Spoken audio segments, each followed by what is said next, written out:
ఇది మన దేశంలో సాతాను ఏ విధంగా మనుషుల్ని మోసం చేస్తున్నాడు, ఎలాంటి పద్ధతుల్లో మనుషులు వెళ్తున్నారో మనం గమనించుకుంటూ ఉండాలి.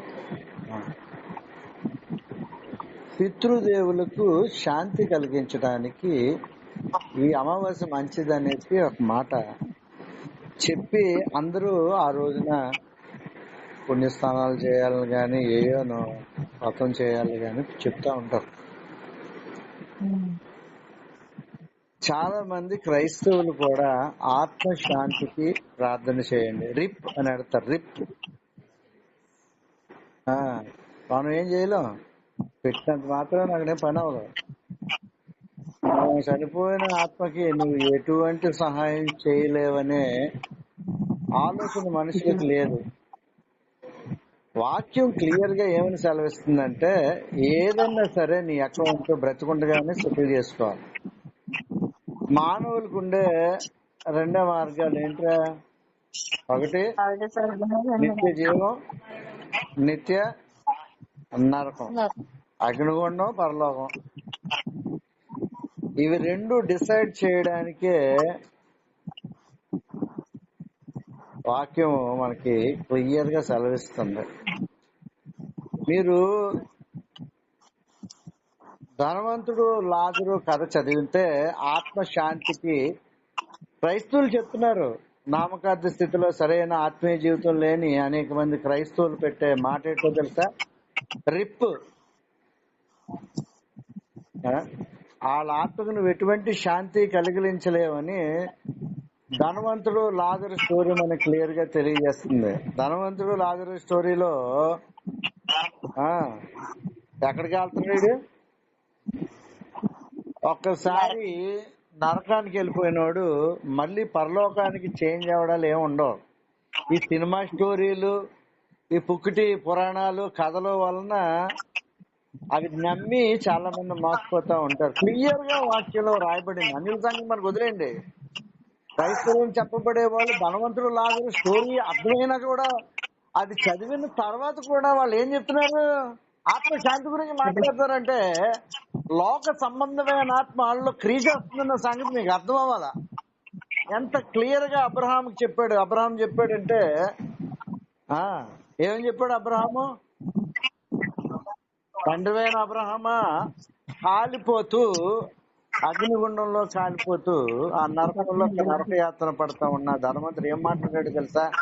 తండ్రివైన అబ్రహామా, చిటికిన వేలు కొనని నీటిలో ముంచి నా దాహాన్ని తీర్చమని అంటే క్లియర్ గా అబ్రహాం ఏం చెప్పాడు? ఇక్కడోళ్ళు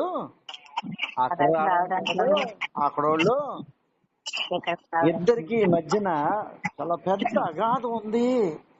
ఇది చదివాక కూడా వాళ్ళ ఆత్మకి శాంతి జరిగిందని నువ్వు మాట్లాడుతున్నావు అంటే క్రైస్తవుడు అయ్యండి. నీ స్టాండర్డ్ ఏంటో నీకు అర్థమైపోతుంది. నీకు అంటే they don't know the real meaning of the word. They are not going deep into the word. If you are led by the Holi Spirit you will know and understand everything that what God said to the Holi Spirit. తండ్రి దేవుడు పరిశుద్ధాత్మ ద్వారా వ్రాయించిన ప్రతి మాట కూడా మనకి ఈజీగా అర్థమవుతుంది. ఎప్పుడు నువ్వు రక్షణ పొందుకుని ఆత్మతో నడిపింపబడినప్పుడు. నెవర్ పుట్ రిప్. ఏ యొక్క మెసేజ్లో కానీ వాట్సాప్ లో కానీ రిప్ అని పెట్టలేవు నువ్వు. ఎందుకు? ఒకసారి మనిషి చనిపోతే ఆ ఆత్మ ఏమవుతుందట? రెండు ప్రాంతాలకి వెళ్తుంది. ఒకానుసారముగా నిరీక్షణ కలిగి కనిపెట్టినోడు ఎక్కడికి వెళ్తాడు? క్లియర్ గా రాయబడింది. దేవదూతలు వచ్చి ఎక్కడికి తీసుకెళ్ళినాయి? రాము రొమ్మున ఆయన ఆనుకున్నాడని, పరదేశంలో ఉన్నాడని క్లియర్ గా యేసు ప్రభు మాట్లాడిన మాట ఏంటి? నేడు నీవు నాతో పాటు. ఒక మనిషి చనిపోయిన తర్వాత రెండే ప్లేస్లు ఉంటది. ఒకటి నరకము, పాతాళము, లేకపోతే అంటే ఈ ఆత్మ ఉంటే పరదేశంలో ఉంటది, లేకపోతే పాతాళంలో ఉంటది. ఈ పాతాళంలో ఉన్న ఆత్మకి నువ్వేం చేయగలుగుతావు? అసలు వీడికి ఏం తెలీదో తెలుసా? రిప్ అని చెప్పినోడికి ఏం తెలీదు, ఆత్మ శాంతి అని చెప్పినోడికి ఏం తెలీదు. ఆ ఆత్మ నరకైపోయిందని మాట్లాడుతుంది వీడు. మీకు అర్థమైంది? అర్థం లేదా?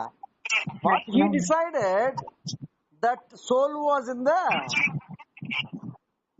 hell. అర్థమవుతుంది, అర్థం అవట్లేదా? నువ్వు రిప్ అని చెప్పావంటే ఆడ ఆత్మ శాంతి కలగాలని చెప్పావంటే ఆ ఆత్మ శాంతి లేకుండా ఉందని నువ్వు డిసైడ్ చేసావు. కానీ వాక్యం ఏం చెప్తుంది? నీకున్న హోప్ డైరెక్షన్ ఏంటి? రక్షణ పొందుకున్న తర్వాత దేవుని గట్టిగా నువ్వు మరణించినప్పుడు నువ్వు ఎక్కడ ఉంటావు? పరలోకంలో ఉంటావు. ఎలా ఉన్నాడంట? ఏం చెప్పాడు? ఇప్పుడు భూమి మీద ఉన్నంతకాలం బాధపడ్డాడు, ఇప్పుడు నెమ్మది. నాకు తెలుసు నా తండ్రి పరలోకంలో ఉన్నాడని నువ్వు చెప్పగలిగి ఉండాలా? కొంతమంది మధ్యన గత 100-200 సంవత్సరాల నుంచి ఉన్న ఒక తప్పుడు డినామినేషన్స్ 2 ఉన్నాయి సంఘాలు.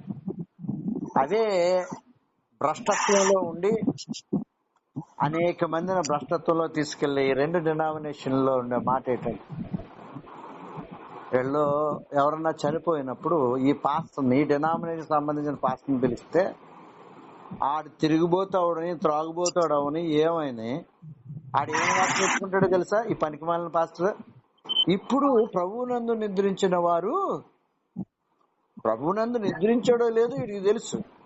ఏం చెప్తాడు? ఆడు తాగి తప్పతాగి పెళ్ళాన్ని కొట్టేసి ఇంట్లో నాశనం చేసేసి సరైన పెళ్లి సంబంధాలు లేకుండా బ్రతుకులని నాశనం చేసేసినాడు. చచ్చిపోతే హ్యాపీగా పోయాడురా బాబు, ఇప్పుడన్నా కడుపు నిండా తిందామని అనుకుంటే ఈయన ఏం చెప్తాడు?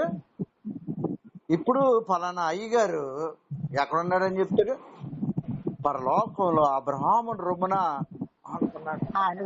మీరు చింతించవలసిన అవసరం లేదు. ఈ డ్రామా అంతా ఆ ఇంట్లో వాడికి తెలుసు, వీడికి తెలుసు ఈ డ్రామా. అర్థమైందా? ఈ మాత్రం ఈ యొక్క ఆత్మ మళ్ళీ కొంతమంది ఏమంటారు పెడతారు, ఈ ఆత్మకి శాంతి కలగాలని. అర్థమవుతుందని నేను చెప్పేది. కాబట్టి ఒక వ్యక్తి చనిపోయిన తర్వాత ఆ వ్యక్తి ఎక్కడికి వెళ్తాడో నీకు తెలిసినప్పుడు గుర్తుపెట్టుకోండి, మనుష్యులను సంతోష పెట్టే బిడ్డలుగా నువ్వు ఉండకూడదు. ఈ తప్పుడు డినామినేషన్ వాళ్ళు చెప్పినట్టుగా నువ్వు మాట్లాడడానికి వీల్లేదు. మన మీటింగ్ వెళ్ళినప్పుడు అదే చాలా బాధేసింది. అలాంటి వాళ్ళకి వార్త వేయబడిన వాళ్ళ గురించి మనం మాట్లాడడం కూడా అనవసరమే, వాళ్ళకి చెప్పడం కూడా అనవసరమే. మన సహవాసంలో మనకు అనుకూలంగా ఉన్న వాళ్ళకి మనం తెలియజేసినప్పుడు వాళ్ళు వింటారు, మార్చుకుంటారు. ఈ రోజున ఈ నా మాటలు వింటారు. నీవు ఒక వ్యక్తి చనిపోయిన తర్వాత ఆడ ఆత్మకి ఎటువంటి సహాయం నువ్వు చేయలేవని నువ్వు గ్రహించుకోవాలి. బ్రతుకుండగానే వాడు లైఫ్ సెటిల్ అయిపోతుందని వాక్యం సెలవిస్తుంది. అది ఏముంది? వాక్యం ఏముంది? ఆయన త్వరలో రాబోతున్నాడు. బుద్ధిగల కన్యలు, బుద్ధి లేని కన్యకల స్టోరీ ఎందుకులా రాశారు? రైట్ రూమ్ రాబోతున్నాడు, పెండ్ల కుమారుడు రాబోతున్నాడు. సిద్ధపాటు కలిగి ఉండాలని సిద్ధపాటుకు సంబంధించిన విషయాలు రాయబడ్డాయి. ఏమైంది?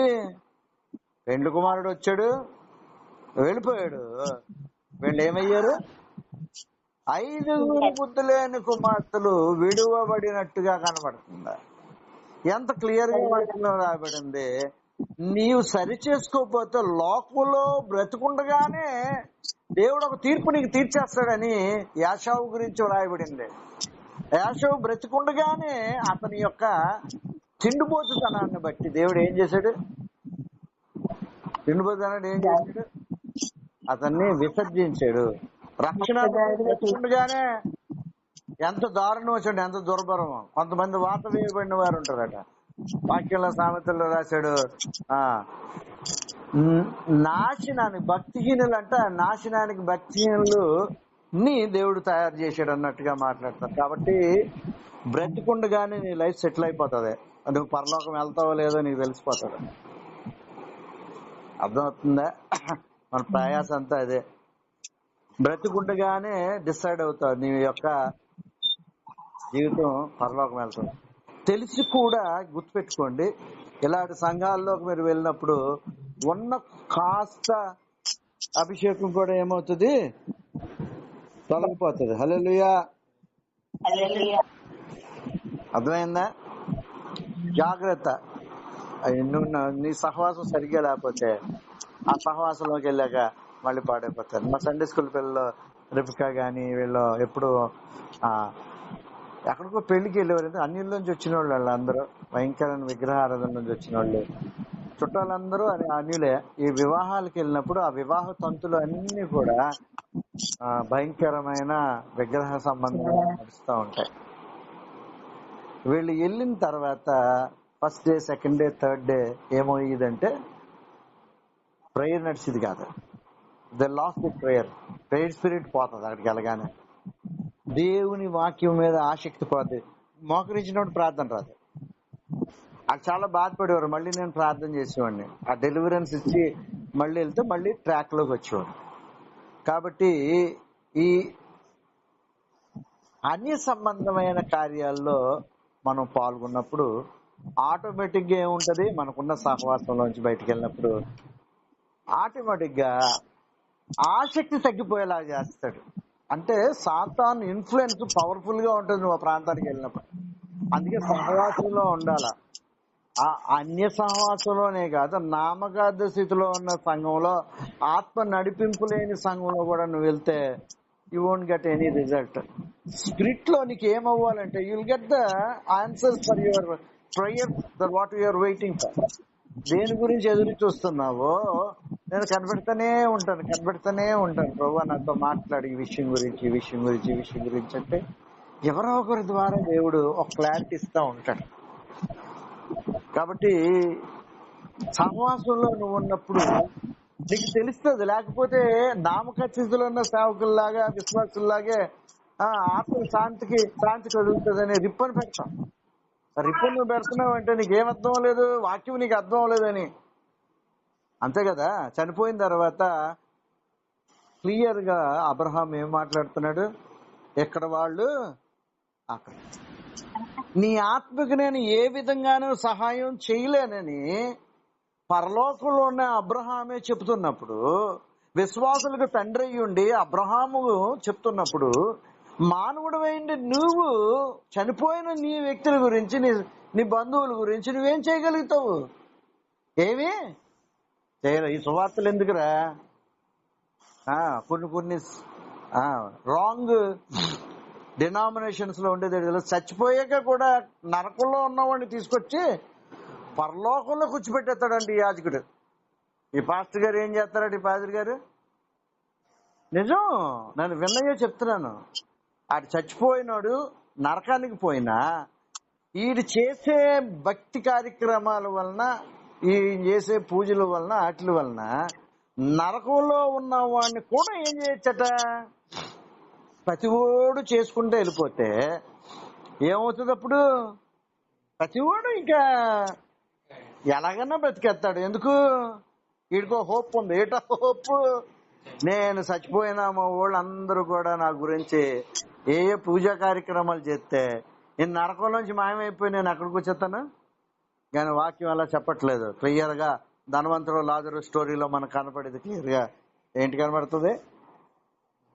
అక్కడ వాళ్ళు ఆ చనిపోయిన ఆత్మకి ఎటువంటి రక్షణ ఎవడో శాంతి కలిగించలేడు. ఈ రోజు నా మాటలు వెంటనే నీవు ఎవడి ఆత్మకి నువ్వు శాంతి కలిగించలేవు. అలాగ చెప్పే మాటలు నువ్వు అసలు నమ్మడానికి వీల్లేదు. కాబట్టి ఈ విషయాన్ని జ్ఞాపకం చేసుకోవాలా. ఒక చిన్న విషయం నేను చెప్పి ముగిస్తాను. Every day you have to wait for your problem to get the answer for your problem. ప్రతిరోజు ఒక సమస్య గురించి కనిపెట్టగలిగి ఉండాలి. I don't know how many people have that leading. మరి ఎంతమందికి ఆ నడిపింపు ఉందో నాకు తెలియదు. దేని గురించి ఆ ప్రార్థన చేసిన, ఏదైనా సమస్య వచ్చినప్పుడు ప్రార్థన చేసినప్పుడు when you wait upon the Lord you will get the result, answer. నీవు జవాబు క్లియర్ గా దేవుడు ఇస్తాడు. ఆ లీడింగ్ లో నువ్వు ఉండాలా, ఆ నడిపింపులో నువ్వు ఉండాలా. అర్థమవుతుందా? ప్రతి వాళ్ళతోనే దేవుడు వ్యక్తిగతంగా మాట్లాడి అనేక విషయాలు తెలియజేయడానికి ఇష్టపడతా ఉంటాడు. కాబట్టి ప్రతిరోజు ఏం చేయాలా? ప్రేయర్లో కనిపెట్టుకుంటూ ఉండాలి. ప్రేయర్లో కనిపెట్టడం అంటే తెలుసు, first of all you have to experience his presence. నీవు ఆయన సన్నిధిలో ఉన్నావనే ఒక అనుభవం నీకు ఉన్నప్పుడు you can wait. Waiting means ఇది చాలా మందికి అర్థం అవ్వదు. ఈ రోజు నేను చెప్తున్నాను, జాగ్రత్తగా అండి. కనిపెట్టడం అంటే అలా ఒక మూలన కూర్చొని అలా కనిపెట్టడం కాదు. మా గురించి అర్థమవుతుందా? కనిపెట్టడం అంటే ఆయన గుమ్మందర అలా కనిపెట్టడం అంటే మనం పని చేసుకుంటూనే ఉంటాం, ప్రయాణం చేస్తూనే ఉంటాం, భోజనం చేస్తూనే ఉంటాం, అన్ని పనులు చేస్తూనే ఉంటాం. కానీ యువర్ స్పిరిట్ విల్ ఏం చేస్తుంటుంది? నీ స్పిరిట్ దేవుని గురించి కనిపెడతా ఉంటుంది, ఆన్సర్ గురించి. అర్థమవుతుంది? అర్థం అవట్లేదా? ఈ యొక్క నడిపింపులో నువ్వు ఉండాలా. ఏమైతే అడిగావో దాని నుంచి ఆన్సర్ అయిన ఇవ్వడం గురించి వెయిట్ చేస్తూ ఉండాలి. అప్పుడు నీకేమవుతుందంటే ఆనందం, సంతోషం కలుగుతుంది, మూవ్ అవుతావు ముందుకి. అర్థమవుతుంది? అర్థం అవట్లేదా? అర్థమైందా ఏమా? అర్థమవుతుంది? అర్థం అవట్లేదా? కనిపెట్టడం అంటే మూలకెళ్ళిపోయి అలా ఉండిపోవడం కాదురా, ట్రై చేసుకుంటాను. కనిపెట్టడం అంటే మన స్పిరిట్ ఏం చేస్తుందంటే ఏ విషయం గురించి దేవుని దగ్గర మొరపెట్టావో అడిగావో నీ హృదయంలో ఉన్న తలంపు ఆయన ముందు పెట్టిన తర్వాత ఆయన ఏం చెప్తాడని కనిపెట్టే ఒక నడిపింపు ఉంటుంది. నీ స్పిరిట్ కనిపెడతా ఉంటది. ఇది కొంతమందికి అర్థం అవుతుంది అనుకోండి. మీకు అర్థమైందని నేను నమ్ముతున్నాను. అర్థమవుతుందా? You'll wait. సడన్ గా ఆయన ఏం చేస్తాడు? వాక్యం ద్వారా మాట్లాడతాడు, మనుషుల ద్వారా మాట్లాడతాడు. అర్థమైందా? నీ స్పిరిట్ లో కూడా మాట్లాడతాడు, వాక్యం చూపిస్తా ఉంటాడు, లేకపోతే నీ ద్వారా మాట్లాడు. అర్థమవుతుందా? అర్థం అవట్లేదా? సో అప్పుడు నీకు తెలుస్తుంది, ఓహో ఇది రైట్, ఓహో ఇది దీనికి ఆన్సర్ అని. అర్థమవుతుందా? నువ్వు ఎగ్జాక్ట్ గా దేవుని గురించి కనిపెడుతున్నావో దానికి సంబంధించిన సూచన గాని మాట గాని క్లియర్ గా నీకు అందివ్వబడుతుంది. You sense that it is right, అది సరి అయినది అని నీ హృదయంలో నీకు అది క్లియర్ గా తెలుస్తుంది. అర్థమవుతుంది? అర్థం అవట్లేదా? హల్లెలూయా చెప్పండి. కాబట్టి రెండు విషయాలు జ్ఞాపకం చేసుకోండి. You must be fill with the Holi spirit and led by the Holi spirit. ఆత్మ పూర్ణులై ఉండాలి. You should every time you must fill your gap. ప్రార్థన అన్నది ఏంటో తెలుసా? ఎంతమంది తెలుసు? ప్రార్థన లేకపోతే రక్షణ 24 గంటలేని ఇట్స్ వన్ డే సీన్. నేను చాలాసార్లు చెప్పాను, రాశాను కూడా. రక్షణ అన్నది it is just for one day, means 24 hours. 24 hours తర్వాత నీ రక్షణ ఏమవుతుందో తెలుసా? ఎక్స్పైర్ అవుతుంది. మళ్ళీ దాని రెన్యూ లో ఇట్ షుడ్ బి రెన్యూడ్. అవుతుంది, అది నవీన పరచబడాలి, నూతన పరచబడాలి. ఎలాగైతే లైసెన్స్ ల్యాప్స్ అయిపోతే మనం రెన్యూ చేసుకుంటామో అట్లాగే. అర్థమవుతుందా? Everyday to renew. రక్షణ కూడా అంతే, నీ ప్రేయర్ కూడా. నేను ప్రార్థన చేసామంటే నిన్నటి ప్రార్థన కాదు, మళ్ళీ ఈవేళ ఏం చేయాలా? ప్రే. నిన్నటి ప్రార్థన నిన్నటికి సరిపోయింది. Again you to fill with your spirit with the prayer and anointing and the word. పొద్దున్నే అనుదినాహారం ఏం చేయాలా? నింపుకోవాలి. అర్థమవుతుంది? అర్థం అవట్లేదా? పొద్దున్నే లేచి మళ్ళీ వాళ్ళు కనెక్ట్ అవుతూ ఉండాలి. 24 hours తర్వాత కనెక్షన్ తెగిపోతుంది, ప్రేయర్ కూడా తగ్గిపోతుంది. మళ్ళీ ప్రేయర్ ఏం చేయాలా? ప్రేయర్ అన్నది అభిషేకం నింపు, ఆరాధనతో నీ హృదయాన్ని ఏమేమి అవసరతలు ఉన్నాయో అవన్నిటితో నింపుకున్నప్పుడు ఆ రోజు సరిపోతాయి. మళ్ళీ మరుసటి ఏం చేయాలా? అర్థమైందా? నిన్ను చూస్తాడు. ఫస్ట్ ఈ రోజు చేసావు ప్రార్థన, రేపు బిజీ అయిపోతావు కదా, అప్పుడు ఏం చేస్తావు? ఎరా బిజీ అయిపోయావు, ఎండ్ అయిపోతుంది వచ్చేటప్పటికి నువ్వు ఏదో విధంగా ఏం చేస్తావు? నీ థాట్ నిన్ను కొడతాడు. నీకే థాట్ ఉందో దాన్ని కొడతాడు సాతాను. నువ్వు బిజీ అంటాడు. అప్పుడు నువ్వు దానియాలను జ్ఞాపకం చేసుకోవాలా. అర్థమవుతుందా? దానియాలను జ్ఞాపకం చేసుకొని నేను అంతకన్నా బిజీ కాదని చెప్పుకోవాలా. నీ టైమింగ్స్ లో కవర్ చేసుకుంటూ ఉండాలి. అర్థమవుతుందని చెప్పింది. ఎప్పుడు ఏ కాన్షియస్ నీకు ఏముండాలి, వేసుకోవడం ఉండాలా. ఎప్పుడు దేవుని ధ్యాస, దేవుని సన్నిధిని అనుభవించే ధ్యాస ఉండాలి. ఎప్పుడు కూడా అది లోడ్ అయి ఉన్నది అనుకో, so you'll get the right decision all the time. అర్థమవుతుంది, అర్థమవట్లేదు. కాబట్టి మార్నింగ్ ఏం చేయాలి, గిన్నె నింపుకోవాలి. నింపుకోవాలా అక్కడ నింపుకోవాలా, గిన్నెని ఏం చేయాలి, నింపాలా. పొద్దున్నే గిన్నెని ఏం చేయాలా, నింపుకోవాలి. బింది నీళ్ళు కెళ్ళి కూడా ఏం చేస్తారా, బింది నీళ్ళకి వెళ్ళి కూడా ఏం చేస్తావు, ఒకటి చెప్పక్కర్లేదు. మూర్ఖుడైతే కడుక్కోడు, దొంగ కడుగుడు కడుగుతాడు, అది వేరే విషయం. అందుకే అది కంటామినేటెడ్ వాటర్ దొరుకుతుంది. ప్రతి వాడు ఏం చేస్తాడు, నీళ్లు పట్టుకునేవాడు ఎవరైనా సరే బింది శుభ్రంగా కడుక్కొని నీళ్లు పట్టుకుంటారు. దానికి కడగాలని ప్రత్యేకంగా చెప్పక్కర్లేదు. అర్థమైందా, బిందు కడగాలని చెప్పక్కర్లేదు, బిందు కడుక్కోవాలి, పట్టి ముందు కడుక్కోవాలి. అర్థమైందా, కడుక్కున్న తర్వాత నింపుకోవాలి. నింపుకోవడం కాదు, పొంగి పొర్లిలా పెట్టుకోవాలి. ఓవర్ఫ్లో అవడం ఎందుకో తెలుసా, ఎప్పుడైతే ఓవర్ఫ్లో అవుతుందో అందులో ఏ పురుగు పడినా ఏది పడినా ఇప్పుడు ఏమవుతుందో చెప్పాలా. ఆ ఓవర్ఫ్లోలో కొట్టుకుపోతే అర్థమవుతుందా. సాతాను ప్రయోగాలన్నీ ఏమవుతాయి, పొంగి పొర్లుతుంది అనుకో, పొంగి పొర్లుతుంది అనుకో, అందులో లోనికి ఏది వెళ్ళకుండా బయటికి it will pump it out side. ఇది అర్థం అవ్వాలి నీకు ఫస్ట్. అర్థమైంది అనుకుంటున్నాను. హల్లెలూయా. కాబట్టి మార్నింగ్ ఈ సిస్టమ్ ఉన్నది అనుకో, నువ్వు రిప్పనవు. ఇంకా నాకు అదే ఆశ్చర్యం వేస్తుంది, వీళ్ళు ఎట్లా చెప్తారు రిప్పని. మనం ఏం చేయలేం కదా చనిపోయిన తర్వాత ఆత్మకి. ఇది ఎక్కడ మాట అంటే అన్యుల్లోంచి వచ్చిన మాట. ఇది దురదృష్టవశాత్తు ఇప్పుడు వాట్సాప్లో క్రైస్తవులు అందరూ పెడతారు. ఆడు చచ్చిపోవడం కానీ స్టైల్ గా రిప్ అని పెడతారు. ఆడేదో పెద్ద పెట్టేసాడు అనుకున్నట్టు. ఏమని చెప్పాలి, ఏం చెప్పాలిరా, పరిశుద్ధాత్మ దేవుడు ఆ కుటుంబాన్ని ఆదరించిన దాకా. తండ్రి చనిపోయాడండి, పిల్లలు అనాథలుగా అయిపోయారు ఉంటారు. కాబట్టి పరిశుద్ధాత్మ మేమేం చేయలేమయ్యా, నువ్వు ఆ కుటుంబాన్ని. అంతేగాని నువ్వు అక్కడ ఏదో నువ్వు దేవుళ్ళలాగా ఆత్మలని నువ్వే తయారు చేసినట్టుగా నీ ఆత్మకు శాంతి కలుగును గాక అనేది పనేమవుతావు. అది అన్యులు మాట్లాడతారు.